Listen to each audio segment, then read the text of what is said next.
Tai labas visiems, mano vardas Lukas ir šiandien draugė su Ieva Šuipė, psichologė, vaikų, paauglių psichologė, nuostabia lektorė, pakalbėsim apie, kodėl vaikams nereikia tobulų tėvų iš tikrųjų. Ir kartais ir mes, ir savaitgalis buvo, turiu 3 dukras, 2 iš jų kaip tik pataiko į tą amžiaus grupę, apie ką ir bus netobulų tėvų akademija, apie kurią truputėlį dar vėliau užsiminsim. Ir irgi save taip ne vieną kartą teko pagauti, kaip tuos lūkesčius susimažinti savo, kaip galbūt kitaip iškomunikuoti tam tikrus dalykus, kaip susitvardyti su savo emocijom, tai apie tai ir pakalbėsim iš tikrųjų. Ir kadangi jau užsiminiau apie netobulų tėvų akademiją, toksai įdomus pavadinimas, tai galbūt nuo to ir pradėkim apskritai. Ar verta tobuliems būti, siekti to tobulumo, Ieva, ar vis dėlto kažkaip kitaip reikėtų su to dorotis? Man atrodo, kad svarbu suprasti, kad tobuliems mums būti tėvystė ir neįmanoma, net nėra tokio dalyko kaip tobuli tėvai. Visi mes žmonės, visi mes klystam. Ir aš atsimenu dar vaikų psichoterapiją, kai studijavau, man pačiai buvo labai toks išlaisvinantis straipsnis skaitytas, ten daugiau literatūros apie tai, kad ir gerai, kad vaikus augina ne robotai, o klystantys žmonės. Todėl, kad, papasakosiu galbūt daugiau, kodėl gerai, kad mes klystam, bet vienas iš dalykų yra, kad mūsų klaidos ir augina vaikų atsparumą. Čia, aišku, tai nereiškia jokių būdų, kad mes turim specialiai klysti arba specialiai, žaloti kažkaip tuos vaikus, skriausti juos. Ne apie tai eina kalba, bet, pavyzdžiui, mes visi išsiderinam, ar ne, būdami tėvais, mes visi būnam, ne visada galim nuskaityti vaiko signalus, vaiko poreikius, netgi to paties kūdikio, ar ne, mes mokomės, mes augam, būdami tėvais. Tai iš esmės tos mūsų klaidos, netgi, pavyzdžiui, to pačiu kūdikiu, visi žinom, ar ne, kad kūdikiam yra labai svarbu, kad mes atlieptume laiku, nuosekliai į visus jų poreikius, kad kūdikiu nereiktų ten ilgai mūsų laukti, kviestis ar verkti. Bet, pavyzdžiui, nežinau, kelias minutės užtrunkam duše, ar ne, ir negalim atbėgti. Kūdikis, pastebim, kad kažkaip, nusiramino pats, truputėlį pakvietė mus, bet nusisuko ant kito šono ir užmigo. Tai kitaip sakant, čia nereiškia, kad jisai kažkaip susitraumavo, ar ne, arba sužalotas buvo, bet jisai išmoksta kažkokį tokio atsparumo įgyja, kad gali ir pats kartais susitvarkyti su savo kažkokiais poreikiais. Tai viena iš temų galėsim paplėtoti galbūt daugiau, kad nereikia mums net ir būti tobulais ir valio, kad nesam tobuli tėvai.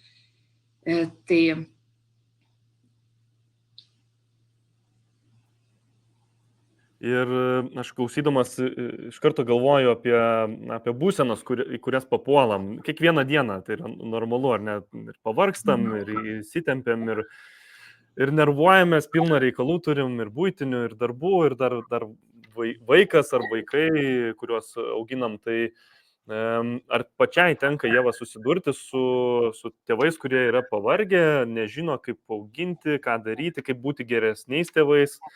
Ir kartais tikrai savo per didelius lūkesčius kelia.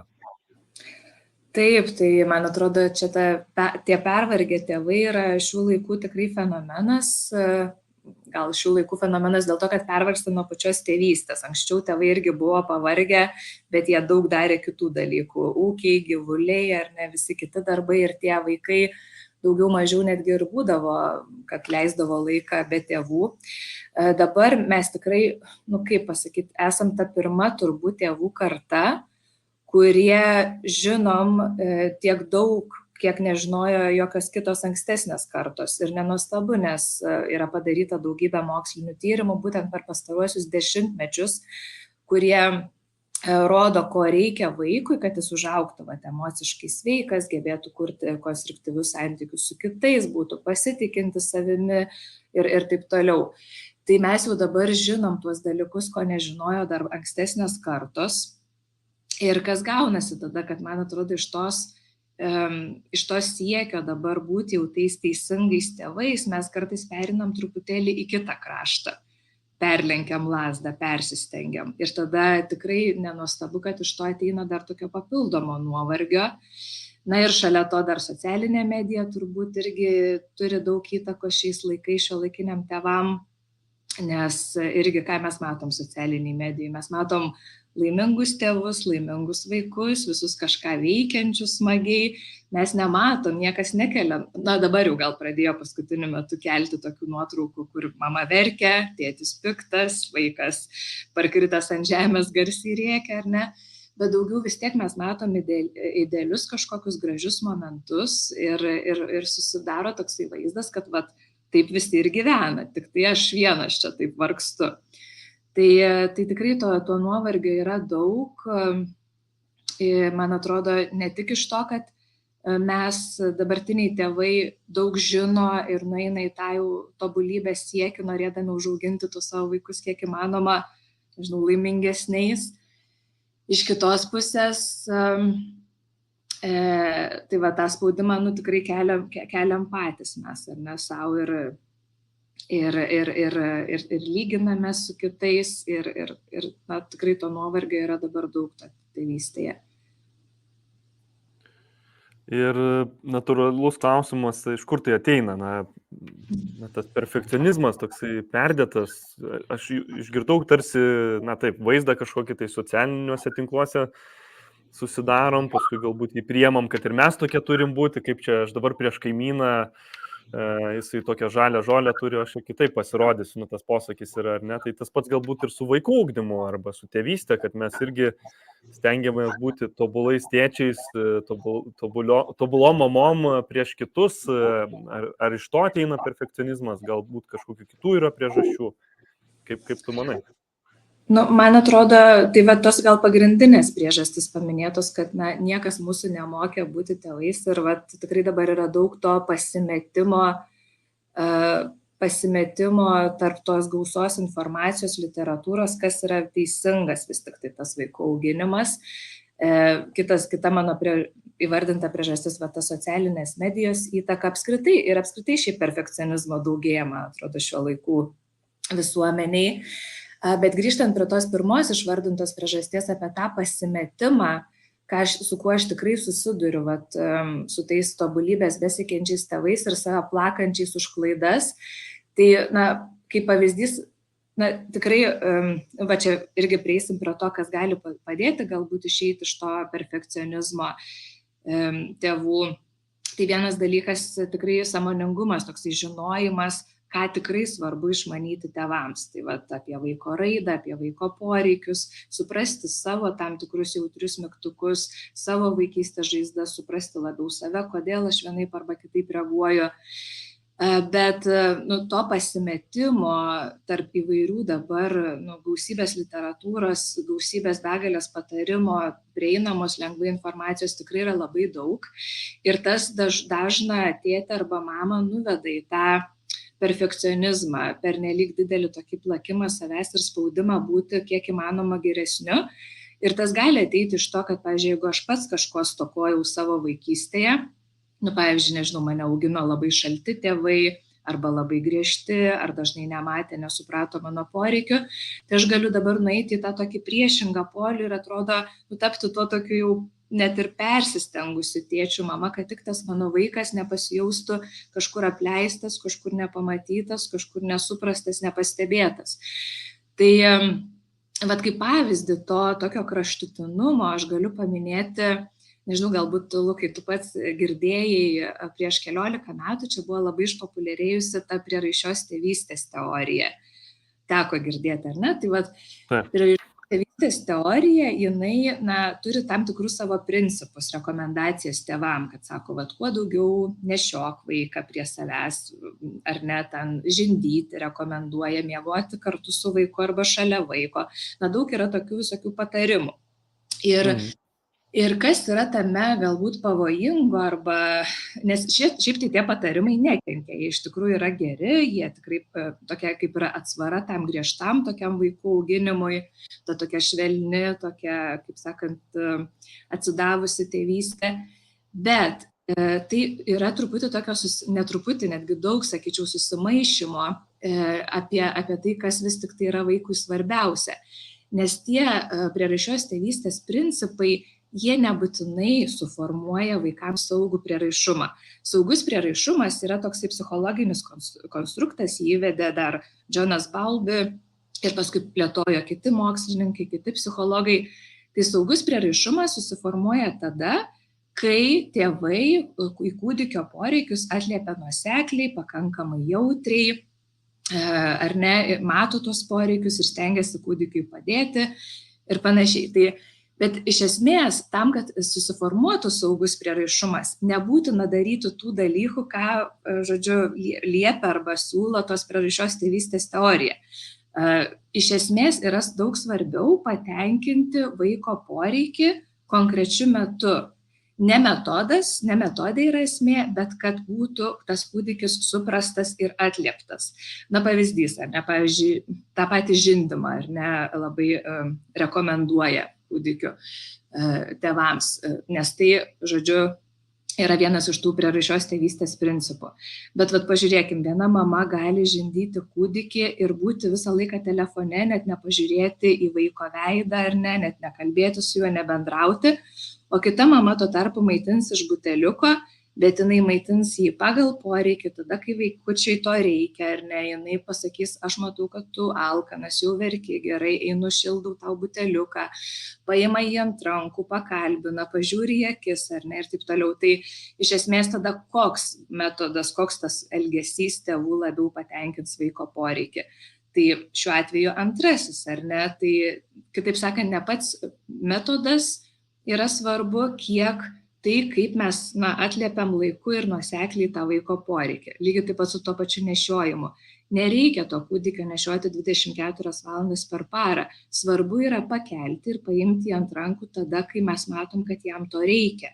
Kai jis išsigandęs, kai jam trūksta artumo, kai jis tiesia rankytes ir siekia ar ne to artumo. Va tada, jeigu tik turim galimybę, mes jį galim pakelti ir panešioti, o ne tai, kad visą laiką nešioti prieš savęs. Tai čia toks vienas iš pavyzdžių apie tą pasimetimą, ar ne, tarp tėvų ir tikrai, pavyzdžiui, yra labai daug to pasimetimo tarp bausmių taikymo, netaikymo, kas yra lepinimas, kas nėra lepinimas. Poreikiai vaiko, tie, kurie turi būti atliepti, yra sumaišomi su vaiko norais. Na ir iš to pasimetimo, man atrodo, tikrai tėvam dar daugiau yra sunkumo viso tame ir spaudimo savo ir plakimo save už tas klaidas. Aš klausaus tavęs ir galvoju, kiek daug niuansų yra ir noris taip į gilį eiti ir iš karto ten rašytis, taikyti ir panašiai. Aš suvokiu, kad mes netobulų tėvų akademijoje apie tai mokysimės, bet dar gal grįžkim prie tų būdų. Paminėjai būdus.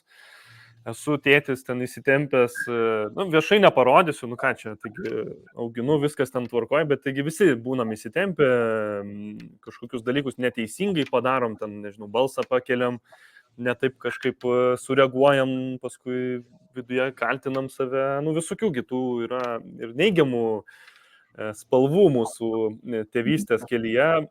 O kokie būdai arba būdas, kuriais patartum, nežinau, kaip čia pasakyti, liaudiškai nurimti arba labiau atsipalaiduoti ir galbūt susimažinti savo tuos lūkesčius, dėl ko ir atsiranda tokios keistos kartais reakcijos į vaikų elgesį. Man atrodo, toks pagrindinis dalykas, kas yra svarbu norint išeiti iš to perfekcionizmo ir iš savęs tokio plakimo, tai yra atjauta savo. Tokio prisiminimo, kad aš irgi žmogus, augindamas vaiką, aš irgi augu, šito manęs niekas nemokė, ar ne, ir mes tikrai turim teisę augti patys, augindami savo vaikus. Nebereikalo yra sakoma, kad motinystė, tėvystė yra ta didžiausia gyvenimo mokykla. Mes iki vaikų atsiradimo net nežinom, kokių jautrių mygtukų mes turim, o tik tai jiems gimus, jiems augant pamatom, kokių dalykų mumise yra, net ir tokių vaikystės žaizdų ir likusių ir taip toliau. Tai, nes man atrodo, kodėl yra svarbu pradėti nuo tokios atjautos, empatijos savo, todėl kad, vėlgi, kur yra pavojus su tais tėvais perfekcionistais ir to tokio tobulumo iš savęs reikalavimo. Tai toks, kad, man atrodo, vienas iš didžiausių pavojų yra, kad mes tada iš vis metam tą darbą. Tai yra, suklystam, mums nesiseka, nepataikom, matom, kad blogai sekasi. Ir tada vieni tėvai, pavyzdžiui, arba tada sako, ir gerai, aš nebesistengsiu, darysiu taip, kaip man gausis, tiek jau to, žodžiu, aš užaugau, tai ir mano vaikas kažkaip užaugs. Kita pusė yra, kad mes atsitraukiam tada iš tėvystės. Pavyzdžiui, tenka tikrai girdėti tėvų, kurie dirba labai daug, negrįžta vakarais namo, vengia netgi laiką leisti su savo vaikais. Ir tai didelė dalim yra, jeigu taip pažiūrėtume, aišku, priežastis yra pasakomas, kad reikia pinigų, reikia daug dirbti, ar ne, čia reikia visokių išlaidų padaugėjo, noriu pasiekti karjeros ten ir taip toliau, bet jeigu taip dažnai paanalizuotume, dažnai po to rastume tokias priežastis, kad aš nepasitikiu savim kaip tėčiu, kaip mama, man nesiseka, tai aš geriau tada šitą darbą perleisiu kitam partneriui, kuriam galbūt sekasi geriau, o galbūt auklę nusamdysiu, nes aukliai sekasi geriau su mano vaiku, arba anksti į darželį atiduosiu, nes ten irgi su juo sėkmingiau susitvarkys negu aš, tai mes iš tikrųjų atsitraukiam. Ir tada tai kenkia, ir kenkia ir mums, ir vaikams, todėl kad vaikams labiau nei tobulų tėvų pirmiausia reikia ryšio su tėvais, su tais klystančiais ar ne tėvais, kurie ir padaro tų klaidų ir jiems ne viskas sekasi ir panašiai. Tai va, o kai mes jaučiam savo tokią atjautą, empatiją, primenam savo, kad aš irgi žmogus, aš irgi mokausi, man irgi ne viskas pavyksta iš pirmo karto, tada atsiranda ir daugiau motyvacijos stengtis, mokytis ir būti su tuo pačiu vaiku, ir daugiau atsiranda pasitikėjimo savim, kaip tėčiu, kaip mama. Tai va, kitas dalykas, man atrodo, kas gali irgi padėti išeiti iš tos visagalybės, yra iš to tokio perfekcionizmo, tai nusiimti visagalybės karūną. Nes irgi čia dabar žinom, kad svarbiausi žmonės vaiko gyvenime yra tėvai, ar ne? Ir nuo to, kaip tėvai elgiasi su vaiku, kaip reaguoja jo tam tikrus dalykus, labai daug kas vaiko gyvenime paskui priklauso, kaip jis kurs santykius su kitais, kaip jis save priims, supras, kaip jisai priims pasaulį ir taip toliau. Bet ne viskas nuo tėvų priklauso. Daug vaikas atsineša ir pats gimdamas savo temperamentą, savo nervinės savybės, kurios ar ne irgi kartais labai dera prie tėvų temperamento ir jų savybių, kartais kaip tik nedera ir būna sunkiau.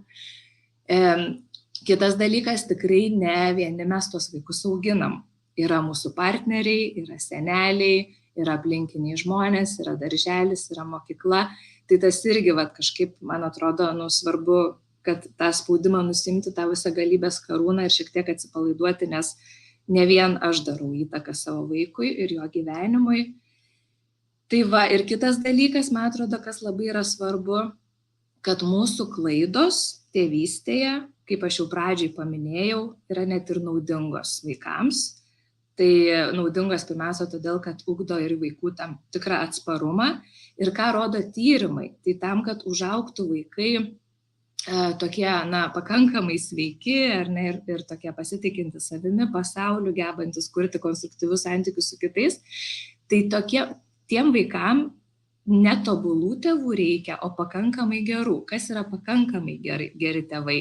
Tai yra tokie, kurie, daugiau nei pusę laiko yra geri tėvai.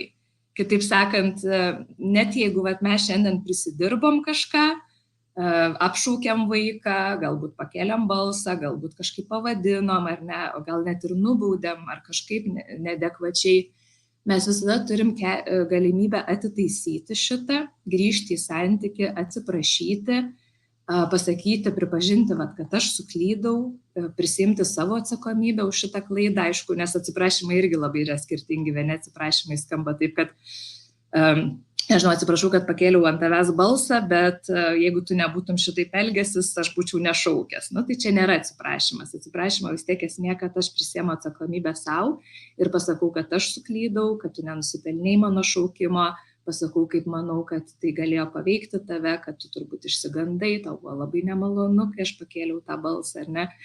Tai va, tai šitas atitaisimas irgi yra be galo svarbus, todėl, kad vaikam irgi modeliuoja galimybę irgi būti netobulu, galimybę klysti, kad ir jis galės atitaisyti savo klaidas, kai jis kažkaip pakenks santykiui. Ir iš kitos pusės jie ne tik, kad dėl atitaisimo mes galim net ir sustiprinti santykį ir būti artimesni su vaiku. Tik svarbu nepasiduoti. Vat, kai jau nurimstam, kai supratom, kad padarėm klaidą, svarbu grįžti į santykį ir atitaisyti. Tai va, ir tai aš tą galbūt norėjau pasakyti, kad, vat, apie tą atitaisymą, ar ne, truputį jau išsiplėčiau, bet iš esmės, kad ir vaikam tada mes modeliuojam, kaip jie gali atsiprašyti, atitaisyti ir kad jie irgi neturi būti tobuli, neklystantys žmonės. Aš klausausi ir galvoju, kad viską praktiškai pavyktų, tos porą dalykų, kurias paminėjai, jau pavyktų pritaikyti, jau būtų tiesiog lengviau ir aš iš tikrųjų pats labai laukiu netobulų tėvų akademijos dėl to, kad bus galima tas ne vieną kartą, bet tokį kaip ciklą pasipraktikuoti. Ir kadangi jau keletą kartų paminėjom netobulų tėvų akademiją, galbūt galim trumpai papasakoti, kas ten laukia. Žinau, kad yra 6 susitikimų ciklas, žinau, kad lapkričio 5 prasideda, matau temas prieš savo akis, bet kaip tu, Ieva, pati apie tai apibūdintum, kas ten laukia tėvų, kurie prisijungs prie netobulų tėvų akademijos? Tai man atrodo, kad kalbant apie tą patį tobulumą, arba kodėl mes pavadinom netobulų tėvų akademiją, nes tai su ta ir mintimi norisi kažkaip užakcentuoti, kad nereikia būti tobulais tėvais ir mes nesimokysim būti tobulais, o kaip tik džiaugsimės, kad ačiū Dievui, jog nesam tobuli, kad ne robotai augina mūsų vaikus, o mes žmonės. Bet man atrodo, kad vienas irgi iš priešnuodžių tam tobulybės siekiui arba galimybė, kad norint atsipalaiduoti daugiau kaip tėčių ir mama, ir labiau mėgautis tą tėvystę, nes vis tik tai kas yra esminis dalykas vaikams. Tai yra ryšys su tėčiu ir mama ir tas jausmas, kad manimi mėgaujasi. Būtent tai labiausiai arba tuo santykiu su manimi mėgaujasi, ar ne, ir yra gera būti su manimi. Tai yra vienas iš svarbiausių tokių veiksnių vaiko raidoje. Tai į tą netobulų tėvų akademiją aš ir sudėjau tas temas, kurios, man atrodo, kai tu žinai tą informaciją, mokslų paremtą informaciją, tą visą teoriją ir šalia to dar pereini per tokius praktinius pavyzdžius, kaip tą galima būtų įgyvendinti kasdienybėje. Ir netgi kalbėsim ne tik apie tuos gerus pavyzdžius, bet kalbėsim ir apie tas visas klaidas, kas nutinka, kaip tą galima atitaisyti. Tai man atrodo, visos tos žinios, jos iš vienos pusės tikrai padidina tą tėvų sąmoningumą. Aš tai tikrai tikiu, kad žinios yra galia, žinios yra jėga, nes jos labai sustiprina. Ir aišku, ne visiems dalykams, kartais tikrai tėvams neužtenka vien žinių, kartais reikia tokio didesnio, gilesnio darbo su savimi, kartais reikia kažkokių terapinių grupių palankyti ar net ir terapiją asmeninę praeiti, jeigu jaučiam, kad yra kažkokios trauminės arba sudėtingesnės patirtis, kurios labai veikia, kaip aš reaguoju savo vaiką ir kokias galbūt klaidas darau. Bet žinios vis tiek yra tas pirmas žingsnis, tas pagrindas, nuo kurio gali atsiremti ir ten toliau gilintis, jeigu norisi. Ir galiausiai labiau pasitikėti savimi, kaip mama, kaip tėčiu, savo sprendimais, savo vidiniu žinojimu. Nes, tikrai tos žinios, mano nuomonė, dažnu atveju ir išlaisvina ir padeda atsipalaiduoti. Aš tiek daug savo minčių užsifiksavau ir galvoju, su kokia pagrindinė mintim, kadangi šitą pokalbį trumpą pavadinom, kodėl vaikams nereikia tobulų tėvų, tai gal vienu sakiniu ir noris jį užbaigti. Kaip Ieva patartum tėčiam, mamom, kurios klausosi arba klausysis, tai kodėlgi nereikia tų tobulų tėvų vaikams ir kokios tavo mintis būtų? Tai gal tokia viena iš pagrindinių minčių yra, kad vaikus augina žmonės, mes esam žmonės ir tikrai labai svarbu savo tą priminti, ypatingai, kai tikrai būna sudėtingų akimirkų, atrodo, ten viską padariau blogai ir galbūt sužalojau tą vaiką ir taip toliau, ir čia jau viskas visam gyvenimui jisai tą dalyką prisimins. Tai man atrodo labai svarbu prisiminti, kad aš irgi tik žmogus, man irgi būna blogų dienų ir visada turiu tą galimybę atitaisyti. Ir netgi kartais būna taip, kad tėvai sako, mano vaikui jau 5 metai ir aš manau, kad ten pridirbau blogų dalykų praeitie. Arba mano vaikui 15 metų ir aš jau ten kažką blogai padariau, ar dar nevėlu kažką taisyti. Tai man atrodo, čia irgi svarbu žinoti, kad niekada nevėlu. Mes visada galim grįžti į tą santykį, galim atsiprašyti, jeigu žinom, kad kažkur suklydom. Ir galim stengtis toliau stiprinti tą santykį ir tų klaidų nebekartoti. Tai gal turbūt tokia svarbiausia žiūrė. Ačiū labai, Ieva. Tai mes tikrai dar turėsim šitų pasikalbėjimų prieš prasidedant Netobulų tėvų akademijai. Prasideda jinai lapkričio 5 dieną. Jau dabar galite registruotis, prisijungti, kas gyvai stebi, tai komentare. Ir aš kažkaip pagalvojau apie žmonės, kurie klausosi, tai kadangi darbo metas dabar yra, jeigu gyvai klausosi, ir tikrai pažįstu ne vieną žmogų, kuris tikrai dirba ir jau žinių pilna turi, bet man atrodo ne tik tai, ką paminėjai, Ieva, kad žinios suteikia tą išlaisvinimą, bet tuo pačiu ir kartais tas palaikymas, kad tu esi ne vienas ar viena toksai, kad tu gali prisijungti ir būti tokioj bendruomeniai, kur gali gauti vienas iš kito patarimą ir kad ne vienas taip tau vyksta, nes man atrodo, mes savo sultise, kai verdam, tai atrodo, kad aš čia vienas ir nedaug dievė papasakosiu kažkam, kad netyčia ten kaip nors ne taip pasielgiau vaiko atžvilgiu. Ir būtent tai išlaisvina, kad mes galim įgarsinti, o man taip yra, ką man daryti.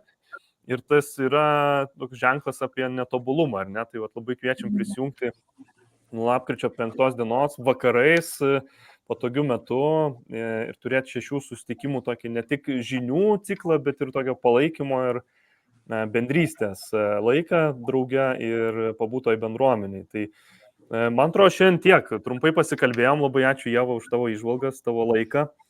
Ir prisijungsim dar netrukus. Tai sekite naujienas Augimo meistruose arba Mes tėvai paskyroje ir tikrai viską pamatysit. O šiandien mes turbūt sakom iki ir linkim geros likusios dienos visiems. Tai viso. Ačiū. Iki. Ačiū. Iki.